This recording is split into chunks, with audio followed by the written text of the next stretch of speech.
I want to be at a meeting. I want to be at a meeting. I want to be at a meeting when all saints get home. 79-year-old Freeman Vines has been making and playing guitars most of his life. For 5 decades, this self-trained luthier has cut, sanded, and chiseled amazing instruments out of materials that encompass his past. Things like tobacco barns, radio parts, and mule troughs. I was back yonder one day. They had a horse barn out there, and I see this thing over there, and I asked the man, could I have it? Find out what a mule trough. Now, these are his words.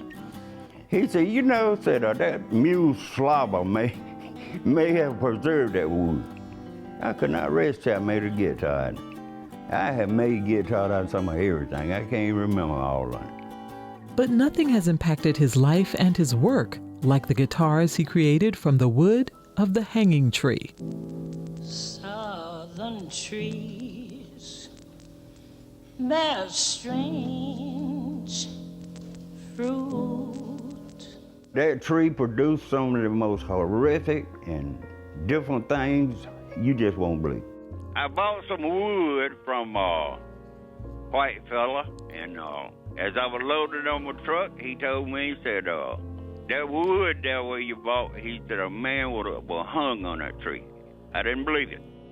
He shared his story with his friend Tim Duffy, who decided to do a little digging and uncovered the bone-chilling truth of the horrific lynching that had occurred in 1930, not too far from Freeman's home.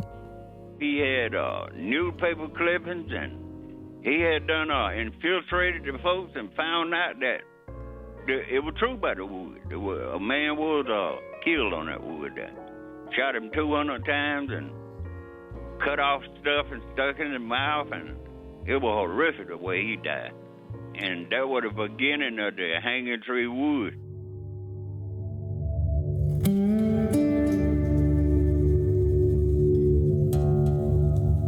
And there was something about that wood that you just won't believe.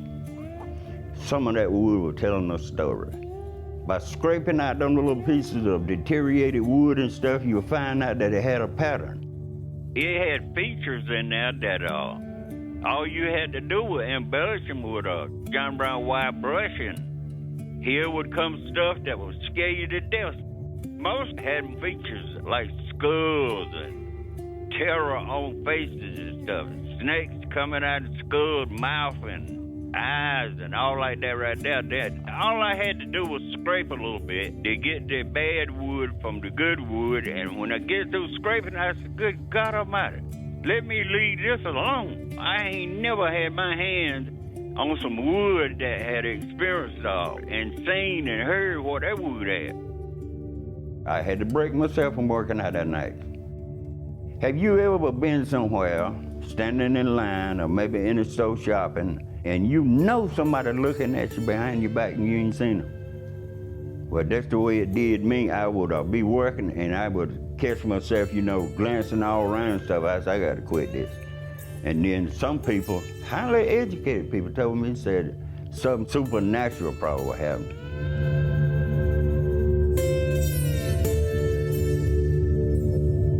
One day I was sitting on my porch. Now I had to be whittling again. So I got my hammer. I hit the knot, flat piece fell out. I messed around a little bit there and smoked a cigarette and looked, I hit the other part of the knot. When it came out, it was a shoe.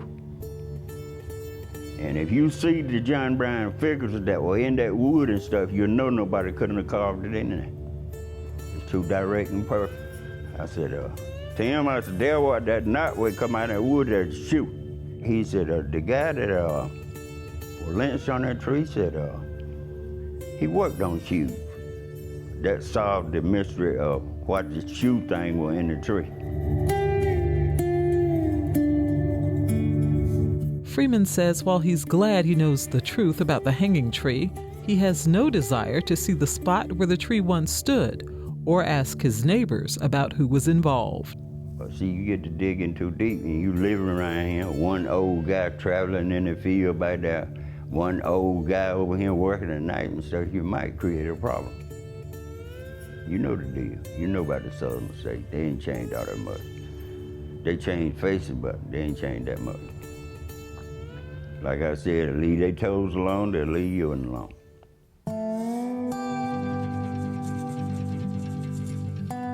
Meanwhile, his many guitars travel across America, each instrument telling its own unique story of wood once used for both good and evil purposes.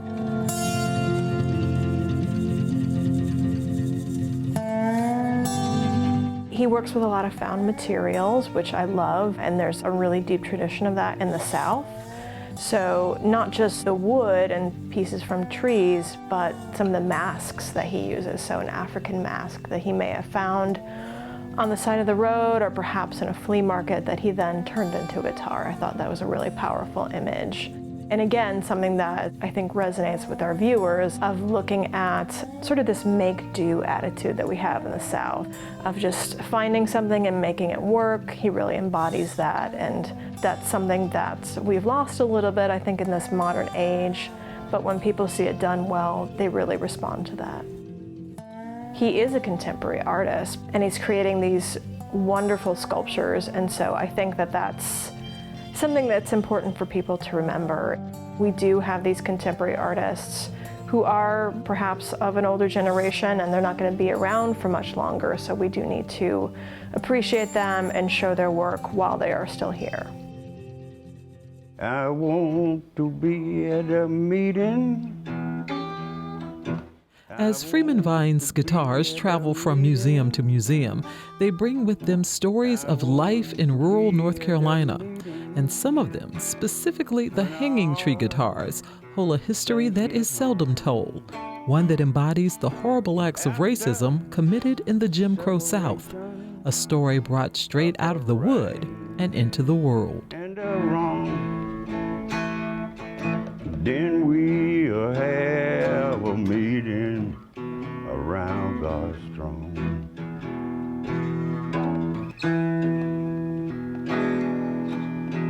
I don't want a woman, never hair ain't no longer mine.